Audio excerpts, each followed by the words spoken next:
right? Then you got liabilities. What are liabilities? Loan you owe to others. We owe to others. तो अच्छी जाके liabilities क्या होगी? Creditors. अगर उसने सपोज बैंक से कुछ लोन लिया है जगह वगैरह लेने के लिए तो, और क्रेडिटर्स, गुड्स के क्रेडिटर्स हो सकते हैं, माल खरीदा है पैसा देना बाकी है, ओके, वो क्रेडिटर्स हो सकते हैं। आउटस्टैंडिंग एक्सपेंस हो सकती है, वेटर वगैरह की सैलरी देनी बाकी है, वेजेस वगैरह देना बाकी है, राइट? तो आउटस्टैंडिंग एक्सपेंस हो गए उसको, बराबर है। प्री रिसीव्ड इनकम आपने देखी है, प्री रिसीव्ड इनकम कोई एडवांस में आ जाती है, बेनिफिट देना बाकी है, वो भी उसकी लायबिलिटी बन गई। So these are all liabilities. What is capital? Owner का पैसा in the business, that is called as capital. What if he has no other liabilities? तो जो भी लायबिलिटी पोर्शन होगा कैपिटल होगा, कैपिटल हो जाएगा, बराबर है। Capital is what? ओनर का पैसा in the business. Entity concept, business and businessman are separate entities.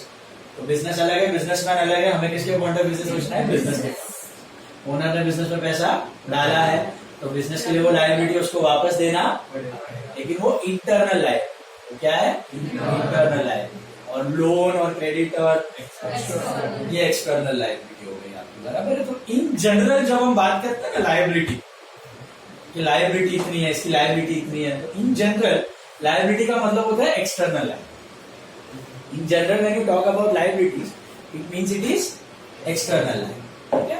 Capital को हम कैपिटल ही बोलते हैं, इसलिए क्लासिफिकेशन में भी इनको अलग जगह दी गई है कैपिटल। एंड ड्रॉइंग्स का मतलब amount withdrawn from the business purpose, that is drawings, right? So modern में यही 6 चीजें होती हैं।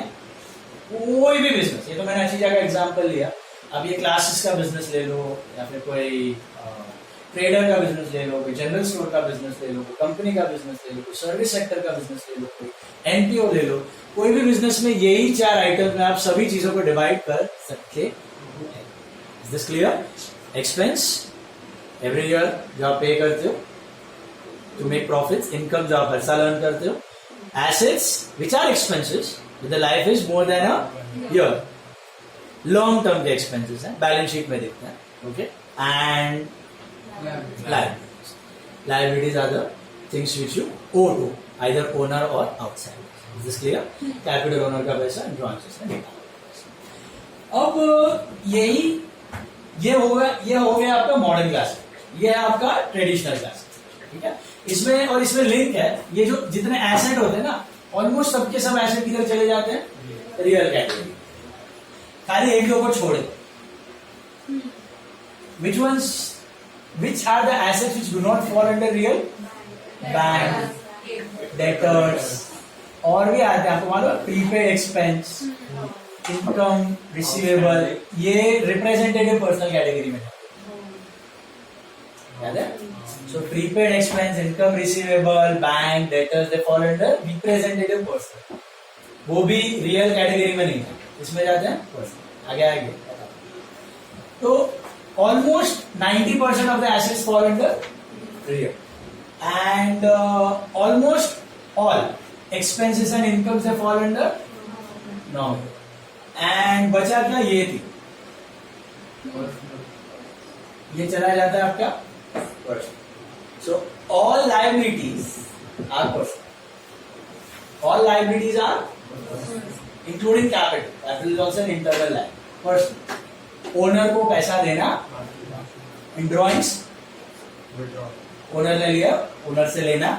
Drawings is like an asset for the business, capital is a liability, drawing is like an asset. ये owner को देना बाकी है, वो ओनर से लेना बाकी है।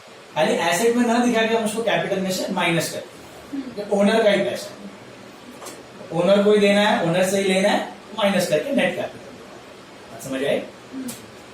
और इसी की मदद से अपने को एक और इक्वेशन मिलती है जिसको कहा जाता है accounting equation. What is this accounting equation?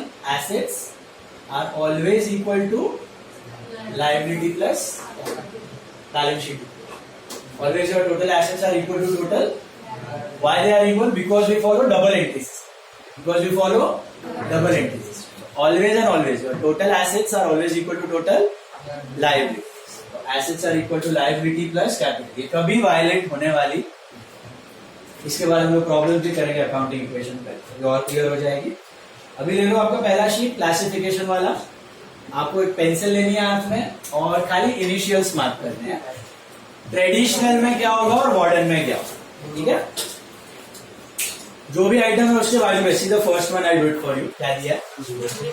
Goodwill. Asset. So A slash traditional में R. Real. Got it. So traditional भी पता होना चाहिए. आप चार्टर्ड अकाउंटेंसी पढ़ रहे हो, आपको दोनों सिस्टम्स पता होनी चाहिए, traditional as well as modern. ठीक है. तो पहले शुरू करो आप गुडविल से. क्या हो गया pen? Goodwill is real and assets, intangible. Brand name same, intangible, real and asset. Trademark real and asset. Copyrights real and asset. Patents real and asset. All these are intangible assets. Okay, दिखते नहीं है, मालूम है ये सब, no physical existence, लेकिन value है. Then freehold property, real and asset. Leasehold premises, same, real and asset. The difference between freehold and lease hold is, free hold में ना आपने पूरा पैसा देके जमीन खरीदी, 1 करोड़ रुपया दिया और 1 एकड़ जमीन खरीदी, वो फ्री होल्ड. और लीज होल्ड का मतलब क्या है? हाँ, आपने 20 साल की लीज पे गई, 20 years, 30 years, 40 years. वो लीज एक्सपायर होने के बाद डिपेंड्स, आप आइदर लीज रिन्यू कर सकते हो या फिर वो प्रॉपर्टी को सरेंडर कर सकते हो, लेकिन परमानेंट ओनरशिप नहीं मिलती है. जितने सालों की लीज है ना उतने साल के लिए आप ओनर, लेकिन आप पूरा पैसा दे ही रहे हो साथ. ऐसा नहीं कि मंथ मंथ में दे. तो that is you are the owner but for that particular period of time. That's your asset.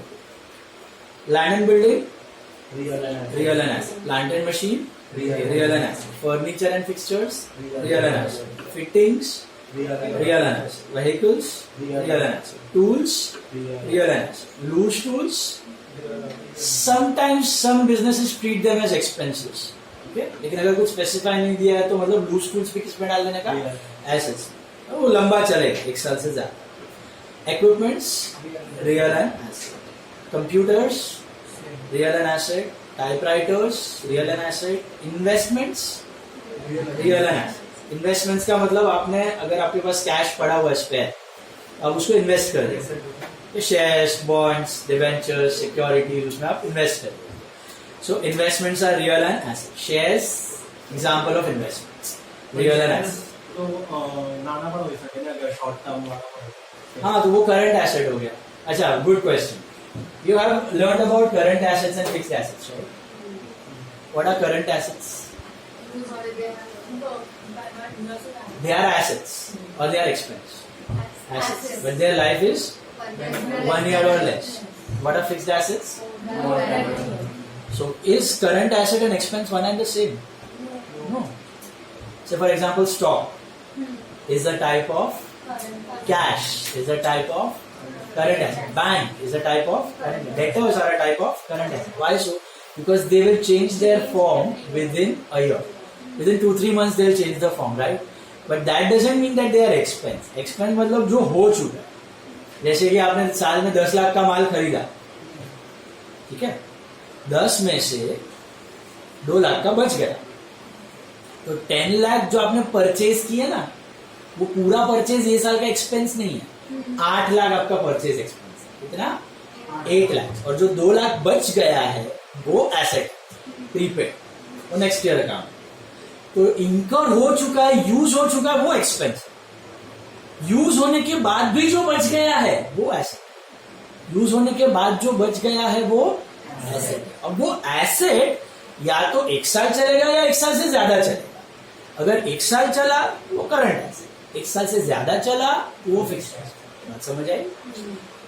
Expense मतलब जो इनकम हो चुका, आपने स्टेशनरी खरीदी 2000 रुपए की, पूरी की पूरी यूज कर ली, तो full stationery is your expense. But अगर 2000 की स्टेशनरी खरीदी हो, उसमें से 1800 की यूज किया, 200 की बच गई, that is stock of stationery. वो आप क्या करते हो? स्टेशनरी से हटा के किधर दिखा देते हो? एसेट. क्यों? क्योंकि वो यूज, वो बच गई. वो कब यूज होगी? 1 ही साल में यूज हो जाएगी. That's an asset, current asset. 1 साल से ज्यादा चलेगी, that would become a fixed asset. Furniture, 10 lakh का फर्नीचर खरीदा है, 10 लाख का फर्नीचर खरीदा है, लाइफ इज 10 years, एक साल ही यूज किया, उसको क्या बोलते हो? Depreciation. So depreciation is your expense 1 lakh, बच गया ना 9 लाख का, उसके बाद 10 में से 1 लाख यूज किया, स्टेशनरी 2000 में से 1800 यूज किया, तो 10 लाख के फर्नीचर में से 1 लाख यूज किया, वो एक्सपेंस, वो स्वाहा हो गया। बचा कितना? 9 लाख, 10 में से 1 वापरा, डेप्रीसिएशन, तो 9 लाख बचा है ना, वो 9 साल तक चलेगा ना, 1 साल में खत्म हो जाएगा, 9 साल तक चलेगा। That's why it is a fixed asset, that's why it is a fixed asset. ये ऐसा क्यों चलता है? ऐसा इधर 1 साल और इधर 9 साल, इधर 1 साल और इधर बचा हुआ, क्योंकि we follow something that is called as matching concept. Follow something that is called as matching. What is matching concept? Match your incomes with your expenses. जब आप इनकम और एक्सपेंस दिखाते हो तब 1 साल के इनकम और सामने 1 साल का ही एक्सपेंस, बचा कुचा सब एसेट्स। Is this clear? और जो एसेट 1 साल से ज्यादा टिका, दैट इज कॉल्ड, 1 साल के अंदर समाप्त हो जाएगा, that is. So shares can be long term, can be short term. So long term है तो फिक्स्ड एसेट में नहीं जाता है, इन्वेस्टमेंट कैटेगरी में। It is called financial asset. There is a third category of asset, that is financial asset. एक fixed asset, एक current asset, और तीसरा होता है फाइनेंशियल एसेट, मतलब इन्वेस्टमेंट। तो अगर लॉन्ग टर्म है तो उसको लॉन्ग टर्म इन्वेस्टमेंट बोलते हैं, 1 साल के अंदर बेचने वाला तो शॉर्ट टर्म इन्वेस्टमेंट, वो करंट एसेट है, ठीक है। लेकिन है shares asset. Then security, securities का मतलब शेयर्स और बॉन्ड्स को ग्रुप अकाउंट में डाल दिया तो उसको सिक्योरिटी। सिक्योरिटीज को अलग चीज नहीं है, शेयर बॉन्ड डिबेंचर साथ में, real and asset. Fixed deposits, real and assets. Government bonds, real and asset. Government bonds, real and, then debentures, real and asset. अभी क्या हमने कंपनी के लिए it was a liability, but हमारे लिए it is an investment. We are now investors, will buy those debentures, for us those debentures are assets. जैसे share capital company के लिए इट्स अ लाइबिलिटी, हमारे लिए it's an asset, investments. Then cash, sorry, dividend income from shares, that is income nominal. Cash, real and asset. Petty cash, real and asset, छोटू cash. Bank, exception, institute, personal and asset. Bank loan, personal and liability. All liabilities are personal. किसी को पैसा देना बाकी है, personal. Bank overdraft, personal and liability. It's a loan. All loan, short term or long term. It's a current liability by the way, short term. 1 साल के अंदर पे हो। Bank charges, bank charges. Expense and nominal. Bank charges वो passbook charge, debit charge, credit card का charge. Bank commission, you pay commission, I will bank pay commission, you pay expense and nominal. Goods या closing stock, inventory, asset, real and asset, it's a current asset. ये interest on PF investment आपने किया है final accounts के बाद? पता है ये क्या है? 4 आइटम्स होते हैं। Provident fund contribution, provident fund investment, and interest on provident fund investment. What is provident fund contribution? Expense. Contribution का मतलब क्या है? आप मेरे एम्प्लॉय हो, हाँ, आपकी सैलरी 10 है, मैं आपको 10 नहीं दूंगा, हाथ में आपको 9 दूंगा, और एंड में वो फंड में डाल के आपको सब साथ में दूंगा। अभी फिलहाल मेरे लिए कॉन्ट्रीब्यूशन इज एन एक्सपेंस, लेकिन मैं आपको नहीं दे रहा हूं, फंड में जमा कर। तो contribution is an expense only, just like salary, but वो कैश में नहीं दे रहा हूं मैं उसको किधर जमा कर रहा हूं? प्रोविडेंट फंड में जमा कर। तो आउटस्टैंडिंग रखना, तो वो जो जमा हुआ पैसा होता है उसको बोलते हैं provident fund. Provident fund is a liability, outstanding salary. और क्योंकि मैंने आपको पैसे नहीं दिए 1000 रुपए, तो मेरा प्रोविडेंट फंड जो लायबिलिटी में पड़ा हुआ है, उस लायबिलिटी के सामने कैश होगा ना 1000 रुपए, क्योंकि मैंने आपको नहीं दिया। तो ये कैश मैं आइडियल नहीं रखूंगा, क्योंकि मुझे आपको पैसे अभी नहीं देने हैं ना, 10 साल बाद देने, तो मैं उसको इन्वेस्ट कर दूंगा। ये कैश दे के इन्वेस्टमेंट खरीदूंगा, जिसको बोलते हैं PF investment. Investments are our assets. Business के लिए वो एसेट है जब तक बिजनेस में पड़ा होगा। फिर जब वो एम्प्लॉय बुढ़ा रिटायर हो जाएगा, इन्वेस्टमेंट बेच के आप पैसा चुका दो, ऐसा। तो ये इन्वेस्टमेंट जब तक पड़ा, ये क्या होएगा, इस पे इंटरेस्ट मिलेगा। तो वैसे तो interest is an income for the business. हाँ नहीं, लेकिन ये इंटरेस्ट है ना, देखो नॉर्मली आप इंटरेस्ट रिसीव करते हो तो आपकी एंट्री होती है कैश टू इंटरेस्ट, और फिर वो जाता है पीएनएल, इंटरेस्ट टू पीएनएल। इसलिए आप पीएनएल में क्रेडिट साइड दिखाते हो, बाय इंटरेस्ट। तो ये जो पर्टिकुलर इंटरेस्ट है ना पीएफ इन्वेस्टमेंट वाला, या पीएनएल में नहीं डालते हो, इसको आप डाल देते हो पीएफ। इधर डाल देते हो PF, in cash to interest, interest to PF. तो बेसिकली समझो आपको 100 रुपया इंटरेस्ट मिला, तो इधर कैश में 100 और पीएफ में ऐड कर दो इधर। क्यों इसमें ऐड कर दोगे? क्योंकि ये इंटरेस्ट बिजनेस का इनकम नहीं है, ये एम्प्लॉय को दे देगा। बुढ़ा होगा ना एम्प्लॉय, जब रिटायर हो रहा है ना, तभी उसको पीएफ के साथ उसका इंटरेस्ट का भी पैसा दे। तो बेसिकली ये जो इंटरेस्ट है, एकमात्र कौन सा interest? Interest on PF investments. ये बिजनेस की इनकम नहीं है, ये बिजनेस की लायबिलिटी। इनकम नहीं है, ये क्या है? लायबिलिटी। खुद के यूज के लिए नहीं किया उसने इन्वेस्ट, किसके लिए किया? एम्प्लॉय। उस पर जो इंटरेस्ट कमाएगा वो खुद नहीं रखेगा, बेसिकली रिजर्व में या कैपिटल में नहीं डालेगा, लायबिलिटी में रख के फ्यूचर में पे ऑफ कर देगा। इसको पे ऑफ कर देगा एम्प्लॉय। समझ आई? तो 4 आइटम्स। पहला contribution. What is contribution? Contribution is an expense, just like salary. PF contribution, जो आप 1,000 रुपया अपने प्रॉफिट में से कम कर रहे हो, किधर ट्रांसफर कर रहे हो? पीएफ। इसकी एंट्री होती है, आपको पता है आउटस्टैंडिंग एक्सपेंस की एंट्री क्या होती है? Expense to outstanding expense, right? तो पीएफ कॉन्ट्रीब्यूशन की एंट्री होती है पीएफ कॉन्ट्रीब्यूशन टू पीएफ। जैसे सैलरी टू आउटस्टैंडिंग सैलरी, वैसे पीएफ कॉन्ट्रीब्यूशन टू सैलरी बड़ा expense, contribution expense. Outstanding salary liability, PF is also liability. So contribution is your expense and PF is your liability. बड़ा PF investments, PF investments are assets. जो पैसा आपका पड़ा था आपने कहीं इन्वेस्ट करके रखा हुआ है, और उस पर जो इंटरेस्ट मिलता है, that interest becomes your liability, not your income, but your liability. So interest on PF investment is a liability. और भी 3 है, वो आगे आगे आएंगे. Purchases, sorry. Interest on provident fund investment, liability and personal. All liabilities are personal. अभी तो लिखा ये रहा.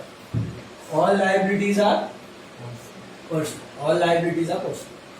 Purchases, expense and nominal. Biggest expense of a trading. Purchase returns, income and nominal. Reduction of expense है.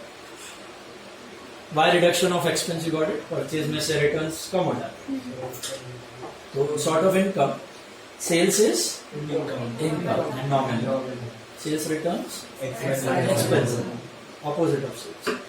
Debtor, account receivable, customer, book debts, assets. Creditor, account payable, suppliers are also liabilities and costs. Capital,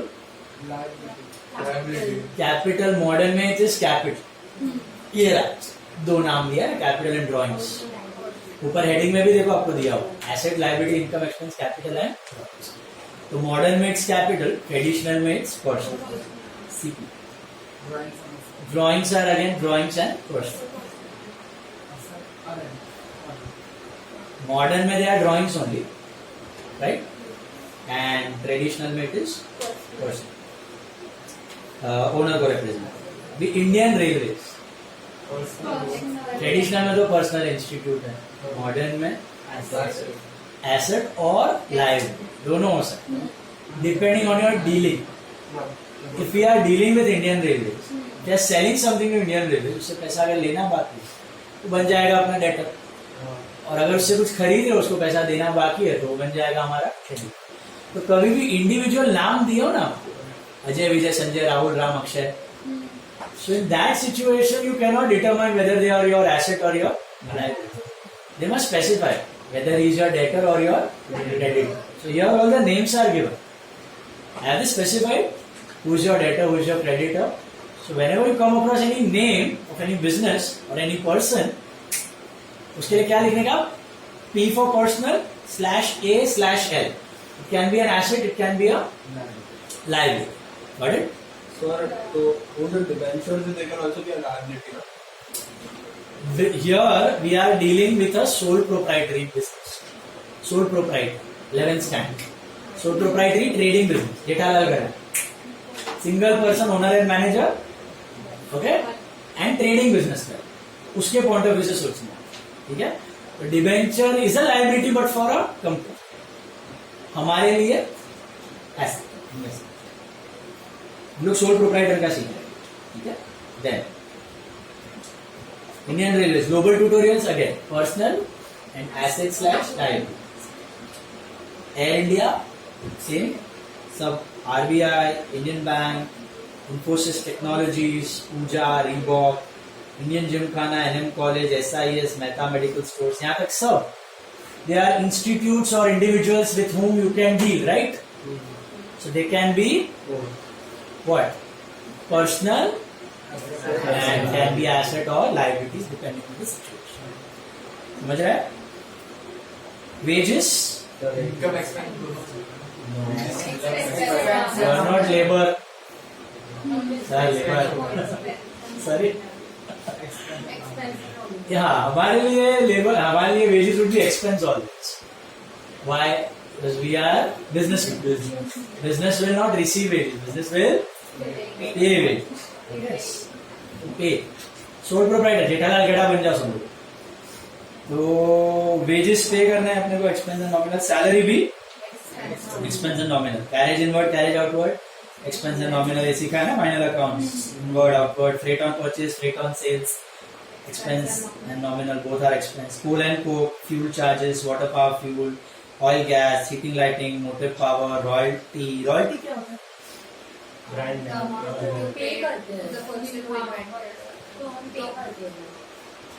use of technology या use of name के लिए जो आप pay करते हो वैसा. Royalty is your expense, not an asset. ठीक है?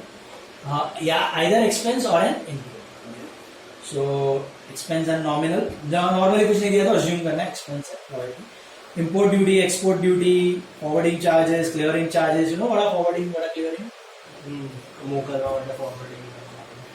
एक्सपोर्ट से रिलेटेड है तो फॉरवर्ड, इम्पोर्ट से रिलेटेड है तो क्लियरिंग, कस्टम क्लियरेंस करके लेकर. क्लियरिंग चार्जेस मतलब रिलेटेड टू इम्पोर्ट, फॉरवर्डिंग मतलब related to all are expenses. ये पूरी लिस्ट जो भी यहाँ